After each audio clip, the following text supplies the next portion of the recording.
Zentangling is so peaceful, relaxing, and it's a great way to practice your mark making and your drawing skills. You can use any material that you have lying around. I'm using a fat point Sharpie for my bold outlines, and I'm using a fine point Sharpie for my small details. I've done Zentangles with pencils or fancy drawing pens, whatever you feel comfortable with or have laying around. Today I'm doing a circular design, but your Zentangle can be in any shape that you would like. Although I'm just doing one circle, I really have the urge to fill up my entire page with repetitive circles, maybe even overlapping.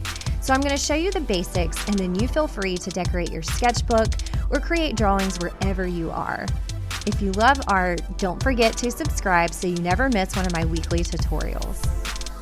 Zentangling is great because you need very minimal materials. I'm going to trace a circle, and I'm using this paint cup that's dry. You can trace or freehand any shape that you would like, but there's something very calming about a circle. Because there's no straight lines and edges, it gives me just a really fun place to start my composition. Once you have your circle, it's time to divide it into sections to add your patterns later. There's no magic number, it depends on the size and shape you're working with, but 5 sections is what I'm going to go for, knowing that I'm going to make some of them smaller. Once you're happy with your lines, I like to take a thicker point Sharpie and outline my circle. We're humans, so making a perfect circle just isn't in our nature. Some of you are going to be really good at doing this, and some of you, like me, might struggle a little bit because circles are really difficult to do perfectly. So don't give yourself too hard of a time, and you can always make your line thicker to cover up any mistakes. I also like to go back and outline my dividing lines with a thicker Sharpie. I think that helps distinguish what section is what, because I'm about to add a ton of detailed Zentangle patterns in here, and I want a clear sense of organization. This marker is not brand new. I found it in my classroom, so it's used. It's definitely running out of juice, but it's given me enough of a black point that I think it will look nice. You could always do this step with your fine point Sharpie. I just don't like to waste that much ink with these lines. So now it's time for your Zentangle patterns, and you might be wondering what a Zentangle is. A Zentangle is a structured way of drawing patterns using repetitive lines and shapes. I am freehanding my patterns, and you can make them up as you go. I'm going to put in my description box the link to the Zentangle website, and there's tutorials on how to do very specific structured patterns. My goal today is peace and calm. So I'm using my hand, I'm using my mind to create an artwork that's letting me kind of get out my stress. So I'm not looking at a particular pattern, I'm kind of making it up as I go. You might need to go visit the Zentangle website and look step by step. You could simply Google pattern ideas, or you could freehand it and go with whatever pops in your head. The beauty of Zentangling is there's no particular way it has to look when it's finished. So for me, this is just a great way to draw, to practice lines, mark making, and to be creative without it having to look exactly like something. The design I'm starting with is something I've done a lot, and it's basically a dot with 3 or 4 circles around it. You can see that I'm staying inside my borders, and I'm making sure to go all the way to the edges of my design. I wouldn't stop short, I would just draw part of it showing like a semicircle. I'm going to fill my whole space with this pattern, and I really like it because it's circular. So far everything's a circle, and I think it really fits together. I'm going to divide this into 2 sections because that's a really large space for the checkerboard pattern that I'm about to create. A ruler is your best friend when trying to draw perfect lines and edges. If you don't like rulers, you certainly don't have to use one. But I find when Zentangling, a ruler can really help you achieve just that level of geometric shape and straight lines that sometimes you want to get across. You don't want to use a ruler in every single pattern, but it definitely gives nice contrast to have some straight lines and edges. So I'm going to do a checkerboard, which means I'm doing a straight horizontal line all the way across, and then I'm going to go across that with a straight vertical line all the way across, trying to keep it pretty even. I am just eyeballing it, so I'm not like measuring every single box. That would make my head explode. But when I move my ruler, I can see I did a pretty good job with my checkerboard structure. So here's a little trick. You can plan out or put a little tiny dot in the sections that you want to be black. You don't have to plan ahead, but I have found many times I shade in the wrong section and I mess up my checkerboard pattern. So I like to do this. I think it's just a really good way to organize it since there's so many boxes and you're doing the black, white, black, white, black, white, traditional checkerboard pattern. Now that I have things organized, it will take some time to fill it all in. Staying inside the lines will be important for this pattern because everyone knows a checkerboard and it does need to have those straight lines and edges. If this makes your head hurt, do a checkerboard in a small section. Can you imagine how frustrating it would be to do a detailed checkerboard pattern in this whole circle? So choose your patterns wisely with the space that you have. Let's speed things up just a little bit.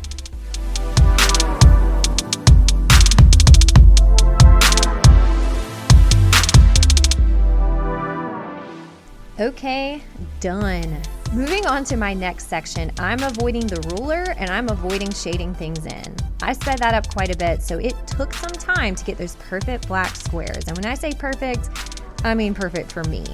This next pattern is really fun, and I either call it the spaghetti pattern or the hair pattern. It looks like lots of curly hair squished together or a giant plate of spaghetti. I love food references, and something about this is just really fun.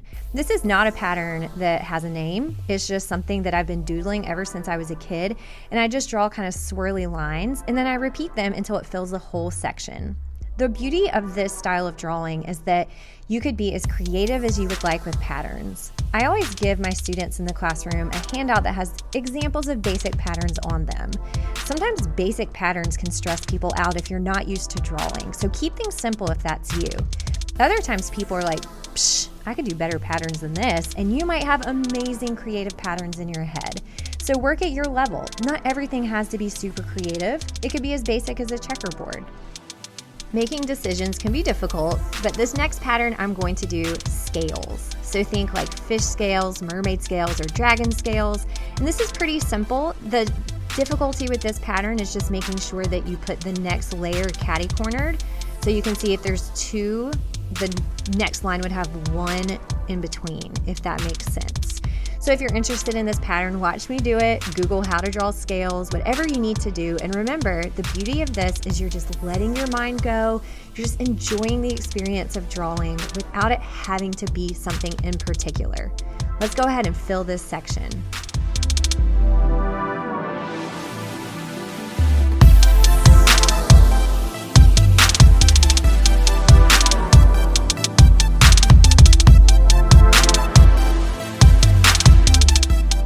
If your hands are shaky like mine, you can always go back and make your lines a little bit thicker to cover up any mistakes or lines that just don't look right. Moving on, I'm going to divide this section again because I don't like having these really large areas to fill. I'd rather pay attention to a really small pattern in a smaller space. So I haven't done lines since my checkerboard, or at least straight lines. So I'm doing this old favorite pattern of mine where I do 3 lines going one direction and then flipping it and going the other. So it's similar to a checkerboard, as in every other section or every other square area does something different. You don't have to do it just like this. You could do vertical lines, diagonal, but I like just the traditional 3 lines vertical, 3 lines horizontal, and then flip and switch as I go. You can change the size and shape of your lines. It doesn't have to be perfect. It just depends on what your mind and your hand need to be doing right now. I love Zentangling because just getting lost in these repetitive patterns can just kind of give my brain a space to where I can just let go and either think about something that's stressing me out or not, just completely letting go and thinking about my hand-eye coordination. I'm bringing the ruler back because I want to try this plaid pattern that I haven't done a lot. Plaid is similar to stripes and a checkerboard, but you're going to change the thickness of your lines depending on how you want your plaid to look. So there's going to be some thick lines and some thin lines. The beauty of plaid is that all plaid is different, so it doesn't have to look any particular way, and you could even get fancy and add some curved lines if you wanted.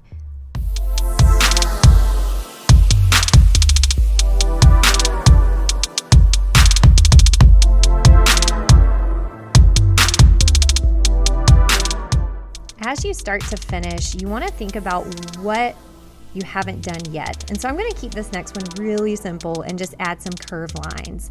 So you don't want everything to be circles, everything to be lines, but you want a nice balance of different types of shapes and lines in your design. I felt like this was a little too boring, so I haven't done any zigzags yet. So I'm going to go back and kind of randomly add some zigzag lines just to jazz this one up a little bit. It's a little bit random, but I like that.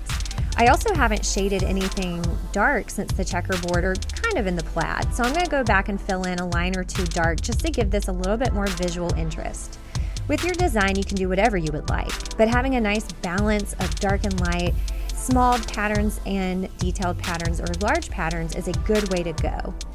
For my next and almost last pattern, this I like to call the stone path. So it looks like stones laying down on a walkway, and one option would be to fill in black behind every stone or rock, but I'm just not sure I'm there yet.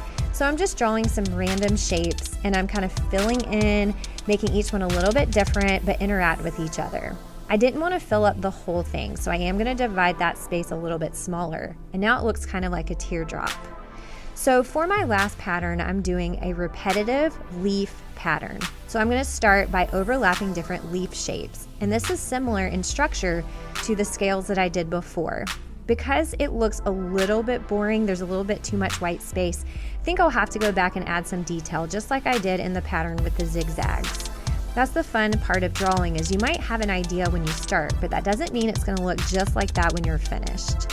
So I'm adding a couple lines and a line down the center. It almost looks like a feather or a leaf, and I was not going to do every single one, but it looks sloppy. So I think I'm going to take my time to add these details in each one of the shapes since it is my last pattern. And just like I did before, thicken up the outline to make sure it's nice and neat and doesn't look sloppy like it does now. Craftsmanship is the time, care, and attention to detail that an artist puts in their artwork. So even if you're just doing this for you in your sketchbook, doodling at home, you still want it to be your best effort. So going back and making sure that your lines are bold or that every mark you make is intentional is a really great way to take your art to the next level. Now, that doesn't mean everything has to be perfect. Everything just needs to have that nice finishing touch, like what you did on purpose. And you didn't just walk away because you didn't like how it looks. So here is my finished Zentangle, and I'm still bothered by the imperfect circle. So I'm going to add just a little bit of a curved line around the edges. It looks like I don't know, like a Reese's cup. Maybe I'm just starving, but you know, like the Reese's wrapper. And I'm thinking that this will help distract from the point that the circle wasn't traced perfect, because this plastic cup is not perfect. So adding this little detail around the edge just makes me feel better because it's not a perfect circle. You could stop here and just have one pattern, or you could fill your page with different circles and even overlap them. Thank you so much for sticking around and making this relaxing Zentangle with me. And if you're interested in more drawing tutorials, check these out.